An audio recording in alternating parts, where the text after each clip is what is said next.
सत्संग हमारे में जैसे ऐसे होता है, एक साइकिल में लड़का हवा फूकवा रहा था, तो हवा पंप से डाल रहा था।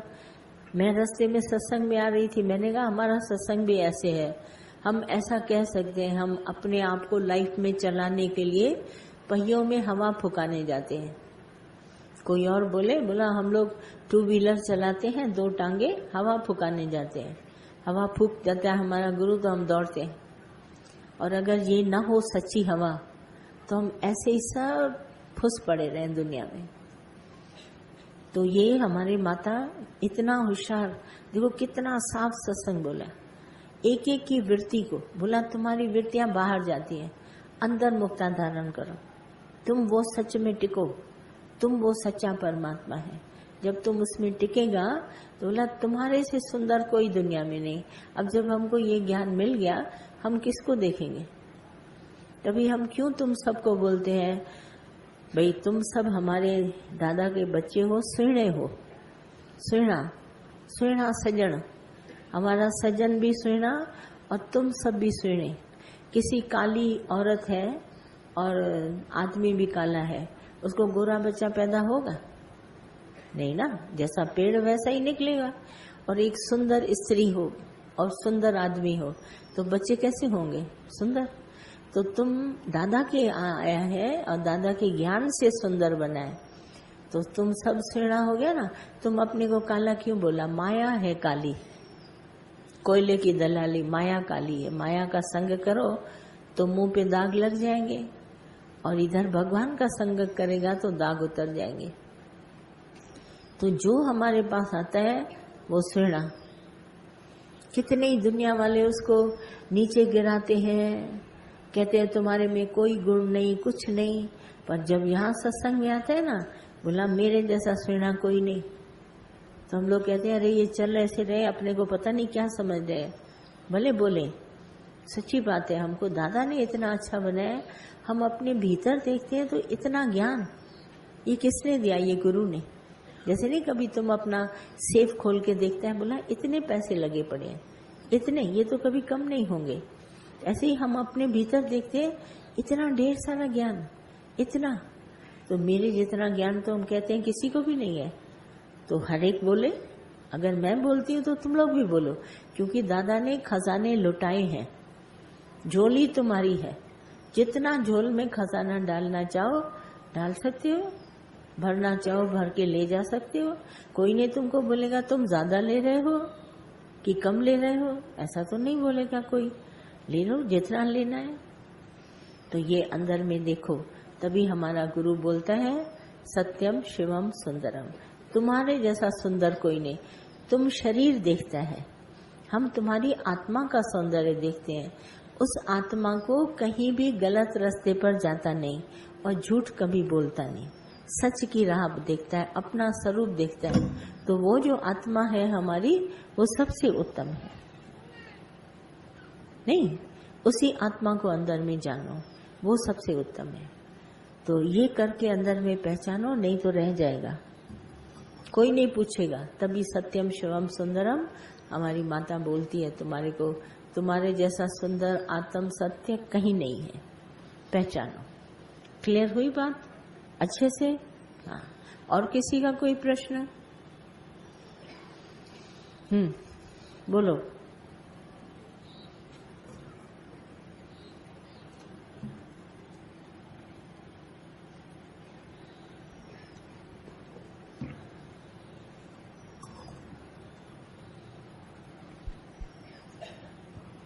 भगवान जी। हाँ बोलो। भगवान जी, जैसे कल बात चली थी, जो धन में जो है वो सिर्फ इंद्रियों का सुख है। क्या चीज? धन में सिर्फ इंद्रियों का सुख है। हाँ, तो उसके लिए थोड़ा बताएं, वर्णन करें। इंद्रियों का सुख बाहर ना, जगत, हाँ, हाँ। उसके लिए बोलता है। हाँ, सुख है, क्या? उसमें दुख भी तो है ना। दुख भी है, हाँ। हाँ। तो दुख तो किसी किसी को दिखाई देता है ना। ये तो गुरु ने ज्ञान दिया तो दुख दिखाई देता है, सुख के पीछे दुख। वरना जो सारी दुनिया बाहर गई है इंद्रियों के रस में, तो सुख के पीछे तो गई है। दुख देखकर तो जाती ही नहीं, सुख देखा है तभी तो गई है। बात तो सुखों की थी। सुख में गए हैं सब, लौट के उसको दुख मिलता है, पर दुख का भी कारण है।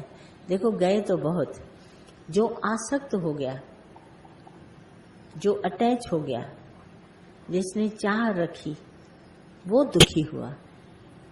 वरना बैठा तो ज्ञानी भी है। क्या आंख से देखेगा नहीं, कान से सुनेगा नहीं, हाथ पांव से काम नहीं करेगा, मुख से बोलेगा नहीं, नाक से सूंघेगा नहीं, इंद्रियां तो ये भी इस्तेमाल कर रहा है, मगर इसको आसक्ति नहीं है और चाहना नहीं है और अभिमान नहीं है ना। तो ज्ञानी उन्हीं इंद्रियों के रस बैठा है। कबीर दास का एक भजन आता है कि ज्ञानी सर्व रस भोगी, रहत अतीता सर्व रस भोगी। एक भजन में लाइन है कि ना जाना राम कैसा जोगी। बोला ये जोगी तो संसार में आया है, पर मैं इसको जान नहीं सकता। ना जाना राम कैसा जोगी, रहत अतीता, ये बहुत अतीत रहता है, दूर, और सर्व रस भोगी, सब रसों को भी भोग रहा है और रसों से दूर भी है। ना जाना राम कैसा जोगी।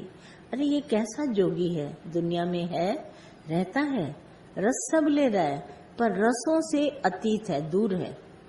माना अटैच नहीं है, अभिमान नहीं है रसों का, और इच्छा नहीं है।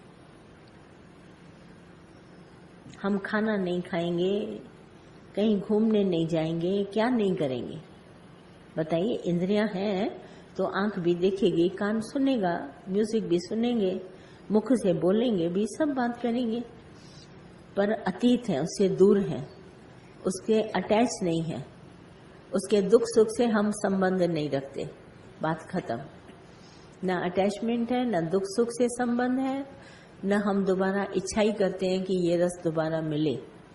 मिल गया, वाह वाह, थैंक यू, आगे बढ़े। फिर कल मिले न मिले परवाह नहीं है, लौट के उस रस की कभी तमन्ना नहीं करेंगे, और जो प्राप्त भी हुआ है उसका अभिमान भी नहीं है। तो अहंकार नहीं है, इच्छा नहीं है, आसक्ति नहीं है, सर्व रसों में बैठा है और अतीत है, उससे दूर है, वो रस उसे कभी नहीं सता सकते, और सर्व रस भोगी, भोग भी रहा है। तुम देखेगा ज्ञानी सबसे उत्तम भोजन करता है, सबसे उत्तम जगह पर बैठता है, सबसे उत्तम उसको सब कुछ मिलता है, सबसे उत्तम खाता पीता चलता, और बिल्कुल अतीत, फिर लौट के कभी याद नहीं करता। याद उसको सिमरन में भगवान है, बाकी जगत के सुखों को कभी याद नहीं करता। यही है ना जाना राम कैसा जोगी, रहत अतीता सर्व रस भोगी। नहीं, ऐसा करके जाना है। इंद्रियां ज्ञानी की भी है, पर उनकी इंद्रियों में कंट्रोल है, नहीं, कंट्रोलिंग पावर है। चाहे तो जगत की तरफ चाहे, चाहे न जाए, चाहे तो देखे, चाहे तो न देखे, इसमें अंदर में कंट्रोल है ज्ञानी में। जैसे ब्रेक होता है कार में, तो हम चाहे तो उसको रोकें, स्लो स्पीड करें या फास्ट करें, और चाहे तो न रोकें। कंट्रोलिंग पावर ज्ञानी में है, अज्ञानी में बहाव है, सिर्फ बहता है। तो न जाने कितने रसों में, चलो आज खाया, कल खाया, परसों खाया, सारी जिंदगी लेता रहता है, कभी नहीं सोचता कि ये रस इंद्रियों के मुझे खा रहे हैं। माया को ये संग से ये नहीं खाता, माया का सुख नहीं लेता, पर जो जिससे टच करता है ना, वो टैक्स उसको देना पड़ता है। भाई किसी चीज को तुमने छुआ तो आप टैक्स पे करिए, वो रस जो है वो तुम्हें खा जाएंगे। ऐसा पकड़ लेते हैं स्वाद जीभ का, दोबारा फिर चलो वहां, आंख ने देखा दोबारा फिर चलो, हाथ पांव ने छुआ फिर दोबारा चलो। ये पास में हमारे को माया खा रही है, पर हम माया नहीं खाते हैं। ज्ञानी माया को खा जाता है, उसको माया कभी नहीं अंदर में कहती है दोबारा, वो देख लिया, बोला कहता है ना, वंश हमने देख लिया। वो एक बार हर चीज का अनुभव लेके और ऐसा किनारे हो जाता है, पहचानता भी नहीं। दोबारा एक बार लेकर सब अनुभव, क्योंकि सब पूछेंगे ना माया का अनुभव। वैसे तो माया के अनुभव माता कहती थी 3 तरह के जिज्ञासु आते हैं। एक तो दूसरों के दुख सुख से सीख जाते हैं, वो बताते हैं तो माया के दुखों से सीख गया, ये सबसे श्रेष्ठ मुमुक्षु है, जिज्ञासु, जो दूसरों के अनुभव से सीखे। और जो बीच वाला है वो माया का थोड़ा संग करके फिर उससे सीखता है, गवा के। तो ये 2 नंबर पे आया मध्यम मार्ग, मध्यम जिज्ञासु कहते हैं। और जो कनिष्ठ है वो अपने ऊपर भी दुख माया के आते हैं ना, उससे भी नहीं सीखता, दूसरे के अनुभव से भी नहीं सीखता, गंवा के भी नहीं सीखता। उसको कनिष्ठ माना निकम्मा, 3rd क्लास बोलते हैं। 1st क्लास जो दूसरे ने अनुभव बताया, बोला मैं अभी अभी माया से आ रहा हूँ, मुझे ऐसा दुख मिला, तुम न जाना, मना किया, तो मान गया। बोला बस मैं समझ गया, जब तुमको ये मिला है तो मुझे भी ये मिलेगा, तो माया में जाता ही नहीं है। वो पहले नंबर का श्रेष्ठ जिज्ञासु। और जो मध्यम अपने अनुभव से सीख जाए, और जो कनिष्ठ वो किसी बात से भी न सीखे, उसको कनिष्ठ बोला गया है शास्त्रों में, वरना 3rd क्लास, किसी से भी नहीं सीखा। ऐसे करके आई क्लियर हुई बात। इंद्रियों का सुख रस बाहर है नहीं, अज्ञान वश हमारे को दिखाई देते हैं। हम अज्ञान के कारण मानते हैं वो रस है, पर जब हमको ज्ञान आता है तो वही रस हमको ऐसा भासित होता है कि ये तो हमारे को सदा नर्क में ले जाएगा।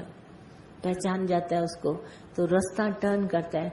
हम सबको अपनी जिंदगी में यू टर्न करना है। यू टर्न आप समझते हैं? मैं इधर जा रहा था तो फिर मुझे पता चला सीधा चला जाऊंगा तो मुझे दुख मिलेगा, तो वापसी यू टर्न करके आता है, जहां से मैं आया था वापस में आऊं। एक हमारा शहर है जिसको बम्बई कहते हैं, माया नगरी। माया नगरी सारा जो शहर बसा हुआ है वो यू टर्न में है, यू टर्न के सिवाय बना ही नहीं है। आप जाओ माया नगरी में, आपको वापस आना है। सारा बम्बई यू टर्न में है, कहीं भी जाओ स्ट्रेट जाएगा, फिर वापस तुमको आना पड़ेगा यू टर्न लेके। सारे रोड्स भी उसके वहां ऐसे बने हैं, सब ड्राइव करके आगे जाते हैं, फिर यू टर्न लेना पड़ता है। तो ये संसार भी ऐसे है, माया नगरी की तरह। तुम भले अनजाने में जाते हो, फिर वापस तुमको यू टर्न लेके आना पड़ेगा, नहीं? और कुछ? हाँ, क्या चीज?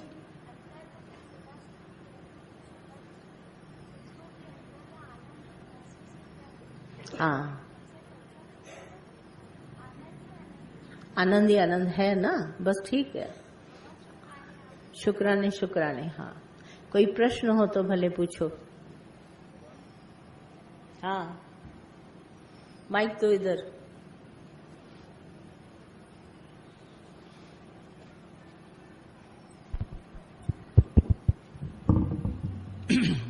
भगवान जी, तव्हां राति हिकिड़ो भॼन हलियो नंढे चयो छोकिरे हिकिड़े, हाँ हाँ जंहिंमें हुन पंहिंजे मन जी विश्वास लाइ चयो, हाँ जंहिंमें तव्हां ॿुधायो त असां मन ते विश्वास कंदा न आहियूं। हाँ भॻवान कॾहिं कॾहिं हलंदो आहे वाणीअ में त जेको सो भई मन जेको आहे उहो शांत स्वरूप आहे, ऐं परमात्मा सां मिलाप जेको आहे उहो मन कराईंदो। हाँ मां लाड़काणे सिंध खां आयो आहियां, त ॾिसो मुंहिंजी वीज़ा अवल आयल हुई। पहिरीं त तूं सिंध विसार जी, तूं हिन वक़्तु हिते आयो आहीं सत्संग में ऐं ज्ञान खे ॼाणण लाइ। पहिरीं एतिरो रख, जेको इहो तव्हां इंट्रोडक्शन ॾियो था इन में छा आहे, तव्हांजी मत जेका आहे असां उन ॻाल्हि में अटकी थी वञे। असां सभु हिते वेठा आहियूं, कॾहिं मुंहिंजे मुखां मां ॿुधो असां हितां आयासीं, असां हुतां आयासीं, कॾहिं ॿुधो अथव? आया आहियूं भॻवान लाइ, पंहिंजे उद्धार लाइ। पहिरीं त इहो जगत भुलायो, बिल्कुलु जगत भुलायो। मां आयो आहियां फ़क़ति ज्ञान। जिन होटल में वेंदा आहियो त उते चवंदा मां आयो आहियां खाधो खाइण, कंहिं दुकान ते वेंदा आहियो कोल्ड ड्रिंक पीअण लाइ, भई मां आयो आहियां पाणी पीअण, उञ पई लॻे हितां लंघां पियो त पाणी पीअण आयो आहियां, बसि न। कंहिं धर्मशाला में वेंदा आहियो खाधे ऐं पाणीअ लाइ, होटल में वेंदा आहियो, तीअं हिते आया आहियो ज्ञान लाइ। बाक़ी सभु विसारो। उते होटल जे मैनेजर खे वञी लिखाईंदा आहियो छा, मां हितां जो आहियां, हुतां जो आहियां, हीअं आयो आहियां, पोइ हूअं आयो आहियां। इहो तव्हां में हिकिड़ी ॾाढी कमज़ोरी आहे, मां पई आहे। इहा पहिरीं शांति कयो। असां आया आहियूं फ़क़ति हिन दुनिया में भॻवान खे पाइण लाइ। त उहो असांखे ॾस मिलियो त किथे थो मिले असांखे परमात्मा, त असां उन गुरु वटि अची पहुतासीं। ऐं वो गुरु हमारे को बताता है ये मन ज्योत स्वरूप है, अपना मूल पहचान। तो जब मैंने अपनी कीमत मानी जानी तब तो मैं ज्योत स्वरूप हूँ। जब मैंने कीमत ही नहीं जानी अपनी तो मैं ज्योत स्वरूप कैसे हुआ। फिर ये जो मन है, हम लोग कहते हैं, दादा ने हमारे को इस मन के बारे में बड़ी साफ सुथरी बात बताई है। बोला हम लोग सब कहते हैं मेरा मन कह रहा है, मेरा मन कह रहा है, मेरे मन ने ऐसे कहा। बोला मुझे मन दिखाओ। सीधी इसके ऊपर बात बोलते थे, या मुझे पी दिखा, या मुझे पिता दिखाओ, या मुझे श्राद्ध खिलाओ। जैसे मैंने पहले ही बोला, एक बात है हमारे पास, या तो मुझे बाप दिखाओ, ये मेरा पिता है, या तो श्राद्ध खिला दो कि मर गया वो, कि मैं कह दूं हाँ दिखाता हूँ दिखाता हूँ दिखाऊं, और आखिरी दम तक न दिखाओ, तो तुम मुझे मन दिखाओ। है किसी के पास मन? तो ये मन के ऊपर तुमने विश्वास कैसे किया, जिसको तुम मन मन कहता है? क्या विश्वास किया इसके ऊपर? ये तुमको अच्छी राह पे चलेगा? और जो तुमने रास्ता चुना है, चोरी नहीं करना, ये नहीं खेलना, जुआ ताश शराब, ये नेक रास्ता है। ये तुम ही बोलता है ना इस रास्ते को नेक रास्ता, तुम ही ने डिक्लेयर किया, this road is neck for me, मेरे लिए बहुत अच्छा है। और किसी ने तुमको कुछ बोला क्या कि तुम तो बहुत अच्छे हो, बड़े नेक रास्ते पर चलते हो, शराब नहीं पीते हो, चोरी नहीं करते हो, बड़ा नेक रास्ता। पर मैं करते हो, ये हमारे गुरु ने बोला ना। ये जो मैं है वो मैं नेक रास्ता कहाँ से आया? मैं फलाना वहां से आया, वहां से आया, वहां से आया, ये नेक रास्ता नहीं है। ये पहले होम है, धीरज रोग है। मैं कभी कभी अंदर में जाके रिसर्च करती हूँ। गुरु नानक साहब ने बोला ये मैं हम सब के अंदर, हम अपनी तरफ पॉइंट आउट कर, ये मैं, ये धीरज रोग है, ये मेरा रोग छूटा, गुरु मुझे मिला, मेरी को मैं का रोग छुड़ाया गुरु ने। पहले अज्ञान में मैं करते थे, फिर ज्ञान में मैं करे, सब जगह ये मैं लगी पड़ी है। तो ये मैं से हम कैसे छूटे? मैं नहीं, परंतु भगवान तुम। ये शरीर को हमने एक बोला एक पोशाक है, मैंने कपड़ा पहना है। मैं रात को भी इनको बोल रही थी, हमारे भारत का झंडा, तो डंडा खड़ा है तो झंडा भी खड़ा है। डंडा है मूल आधार झंडे का। झंडा अपने से लहरा नहीं सकता। कहीं पर भी जब हमको झंडा खड़ा करना पड़ता है तो हमको एक डंडे का आधार लेना पड़ता है। हाँ, तो ऐसे ही हम सब खड़े हैं। तो हमारे अंदर, भीतर और बाहर एक डंडा है जिसके मूल आधार पर हम खड़े हैं। परमात्मा है तो हम हैं, भगवान नहीं है तो हम नहीं है। तुम पिक्चर का डायलॉग बोलते हैं ना, तुम हो तो हम हैं और हम हैं तो तुम है, तो ये वो बात नहीं है। भगवान है तो हम हैं और भगवान नहीं है तो हम नहीं है। ये खड़ा है भगवान। हम सभी प्राणी प्राण लेते हैं, प्राणों में शक्ति परमात्मा की है और उस प्राणों की शक्ति पर हम खड़े हैं। तो हम सभी प्राणों के आधार पर खड़े हैं, तो हम प्राणी हैं।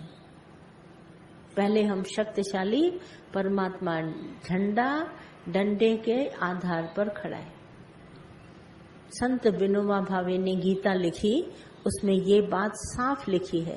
बोला हम सब डंडे के आधार पर खड़े हैं, जैसे झंडा खड़ा है, वरना हम खड़े ही नहीं हो सकते।